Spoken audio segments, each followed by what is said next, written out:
Hey guys, terima kasih sudah klik video ini and welcome to my channel. Oke, jadi di video kali ini kita bakal unboxing sebuah casing PC MATX ya. Jadi ini casing PC yang cukup kecil yaitu MATX. Mereknya itu Raptor ya. Bentuknya seperti ini guys.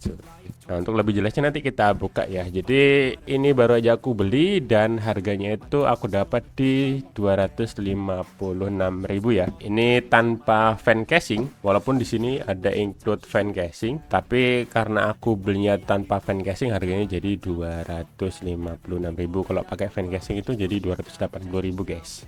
Oke, seperti ini untuk boxnya. Kita nggak usah lama-lama lihat boxnya karena yang penting tuh dalamnya ya kan. Kita buka aja ya.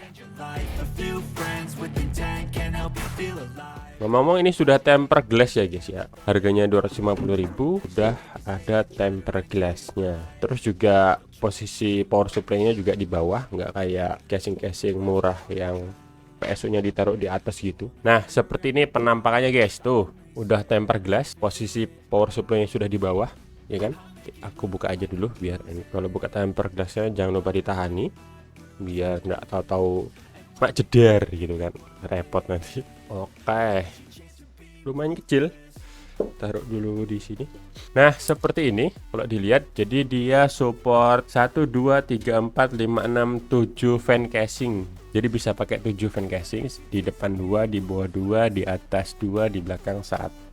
Tapi tergantung motherboardnya. Jadi kalau motherboardnya itu yang kecil mini ATX itu bisa pakai VGA card di sini, jadi pakai fan casing di bawah. Tapi kalau motherboardnya itu gede sampai ke bawah sini, otomatis nggak bisa dipasang fan kan, disesuaikan dengan motherboardnya. Karena ini support motherboard MATX ya, ATX atau MATX. Buat speknya aku sambil ngeliat sambil nyontek juga.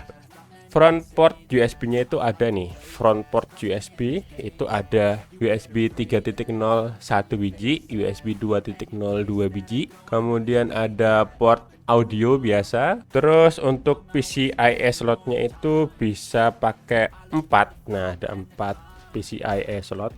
1 2 3 4 gitu ya. Terus ada baut juga nih untuk pasang motherboard dan lain-lain. Kemudian untuk fan casing di bagian depan bisa dipasangi fan kipas 2. Sebenarnya kalau di boxnya itu include 2 fan. Cuma karena di tokonya itu ada 2 pilihan mau include fan atau enggak gitu ya. Kalau misalkan include fan itu harganya 280, kalau misalkan enggak include fan nya itu 256.000. Kayak gitu. Nah, karena di sini aku punya fan casing jadi aku pilih yang enggak pakai fan casing aja gitu kan. Tapi sebenarnya kalau mau nambah fan casing juga enggak masalah kan, harganya naik dikit doang.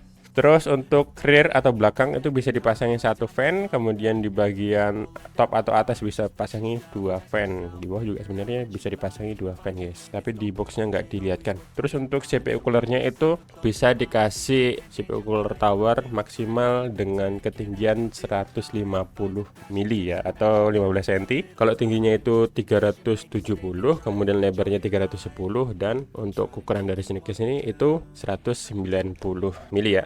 Dan untuk panjang VGA card yang bisa dipasang di sini itu maksimal 280 mili ya, atau 28 cm. Oke, seperti itu untuk speknya. Kita buka aja di dalamnya gimana.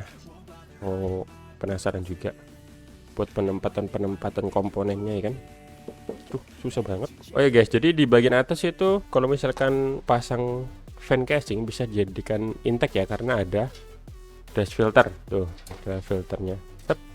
Dan magnet juga, jadi bisa dipas-pasang, tempel-tempel gitu aja. Kalau untuk manajemen kabel ini, kalau aku bilang sih ini sempit banget ya, cukup sempit. Jadi kabelmu itu nanti bakal kegencet-gencet juga, lumayan sempit. Karena aku kan biasanya pakai ini yang dual chamber nih, yang manajemen kabelnya itu luas banget ya. Kalau lihat ini jadi sempit banget rasanya. Kayaknya nanti kamu harus berpikir keras untuk memanage kabelmu ketika kamu rakit pakai casing ini. Oke, untuk tempat PSU di sini, kalau untuk tempat SSD, SATA atau harddisk itu bisa di bawah guys, di sampingnya PSU itu ada tempatnya. Jadi ngebautnya dari bawah begini gitu ya. Itu kalau bawahnya dibuka gimana ya. Ngomong-ngomong ini bahannya juga kuat guys, bahannya cukup kuat dan enteng juga, nggak terlalu berat. Cuma aku senangnya di sini berlubang guys. Jadi untuk kelebihan casing yang depannya berlubang seperti ini airflow-nya cukup bagus guys ya. Saran aku kalau mau pakai casing ini untuk aliran udaranya nanti kamu bikin dari depan intake atau udara masuk, dari atas juga udara masuk, dan dari belakang itu udara keluarnya ya. Itu lebih, jadi aliran udaranya itu begini nanti.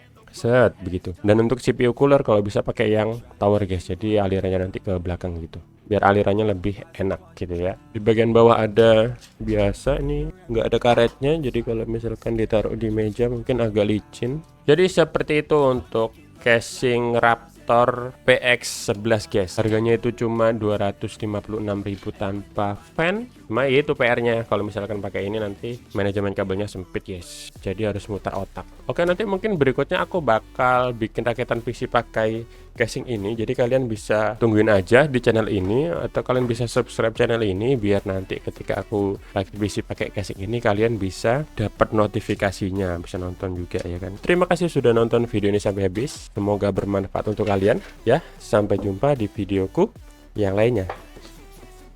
Pasangin dulu, balikkan lagi ke boxnya. Nanti aku bakal pakai buat rakit.